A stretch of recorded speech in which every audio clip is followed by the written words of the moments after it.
Hello, my name is Siobhan Harper-Nunes and I work for Shakti Women. Shakti Women has been delivering personal and professional development solutions to women and girls for almost 15 years. We want every woman to own and embrace her personal power. We believe that if you are to succeed in any chosen career or profession, you have to put self-care at the top of your to-do list.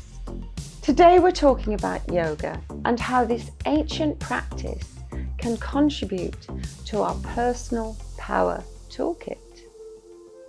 Yoga saved my life. Yoga, it's my me time. After yoga, I feel like singing and dancing. It gives me a real buzz. Well, to quote Colleen Soldman, yoga offers women solace, reflection, joy, acceptance and ease with their bodies. For me, it's just an amazing, uplifting workout.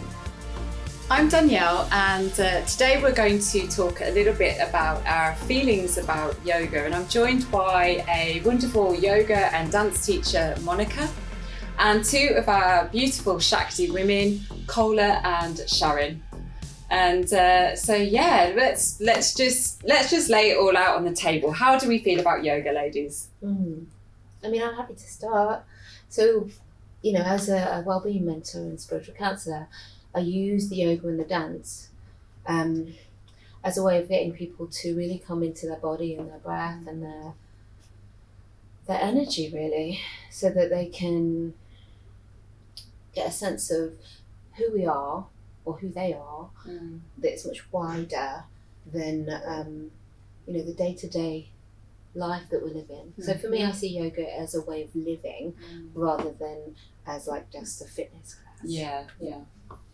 Any thoughts about that? I mean, I think how I came to yoga and my kind of perception of it early on was more about the fitness side of it. But then I think experiencing some, a bit of a period of depression in my life and making the decision of, okay, do I take antidepressants or do I do something else? Do I go down a different route? And I'm not passing any judgment on anybody there. It's just about a personal choice, isn't it? But for me, it was really helpful to reconnect with yoga and find that actually I was getting more benefits psychologically really than I was physically.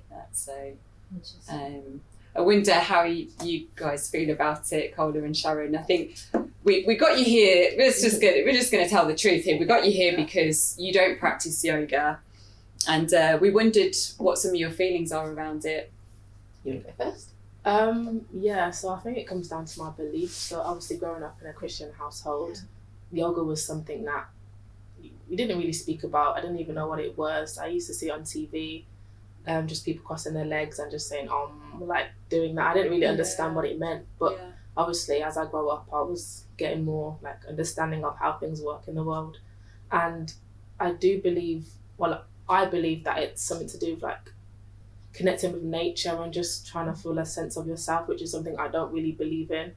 I believe in, higher beings and so yoga is something that I wouldn't practice. I'm not saying it's wrong, but it's something that I wouldn't do because of my own beliefs. Everyone else has their own beliefs, so they can do, if they feel like they're getting somewhere, it's helping them to grow, then that's them. But me personally, I don't really agree with it. There may be benefits that I'm not aware of because I don't do it. Like I'm gaining strength or flexibility, but me, I don't actually do it.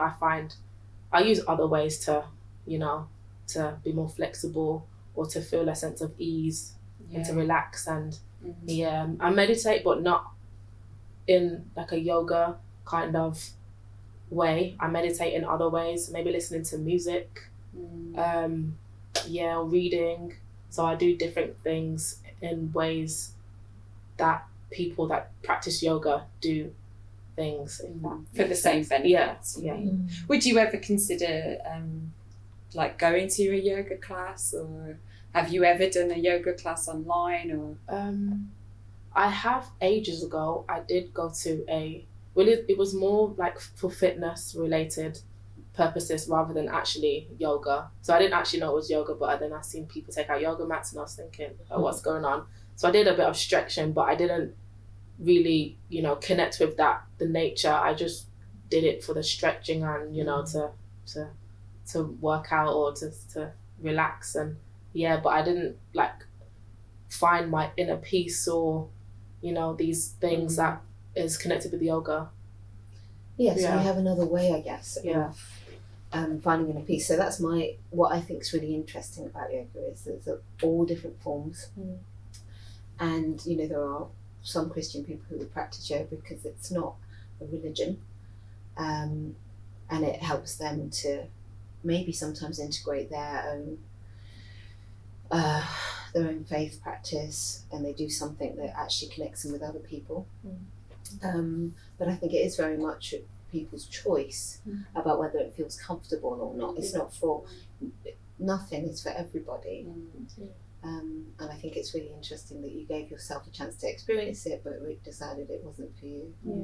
What you said about comfortability as well is that you can have Christians that do yoga, some don't, and it comes down to what you're comfortable with, what you feel like is, am I doing this right? Am I supposed to be doing this? Like when you get that inner thought, like, is this right? Then you should question yourself if it's something that you should be doing.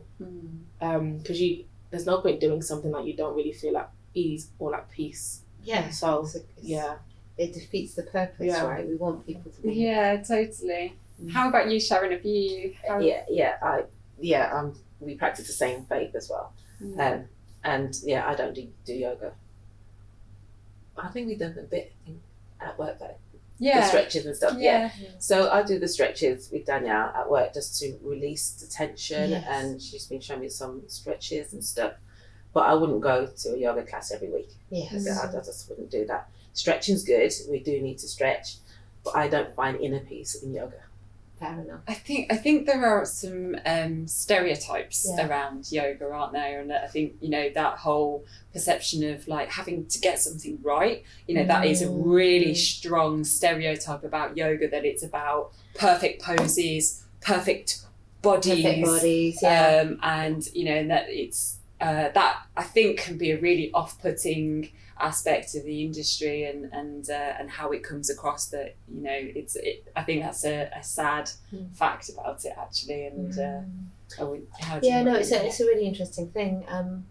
When I it's quite interesting because there's also an issue around diversity in yoga. Totally. And colonisation. In the end, okay, so where did yoga come from?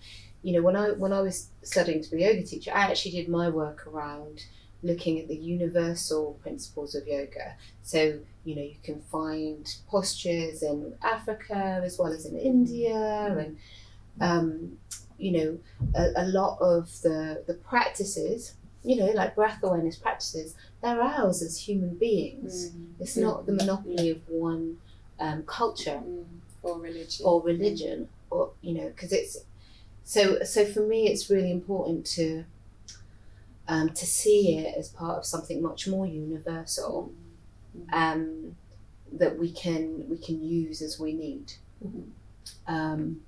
So this is the thing, and I think it's very commercialized now, so that it's a probably multi-billion-dollar industry, particularly in the US. So I think an important message for people to think about if they were going to try yoga is, okay, do I resonate with the teacher? When I ask the teacher about their practice, do they know where it's come from? Do they know what do they say are the benefits of it?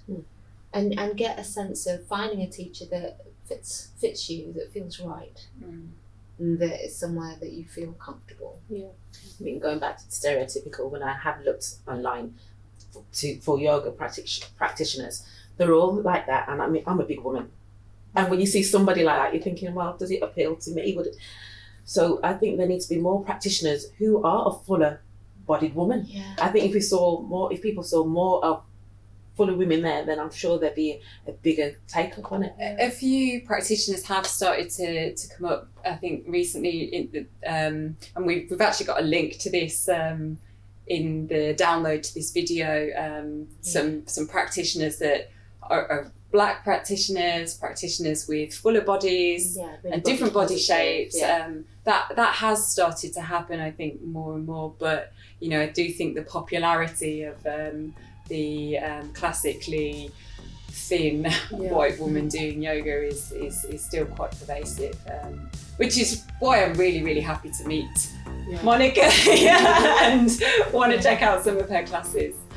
Thanks for talking to us, and I hope that by watching this video you might start to consider how yoga could be something that you might like to try.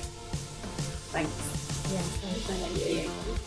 For more information about yoga and its amazing benefits, and for some links to our favourite yoga practitioners, go to www.shaktiwomen.com and download our fact sheet.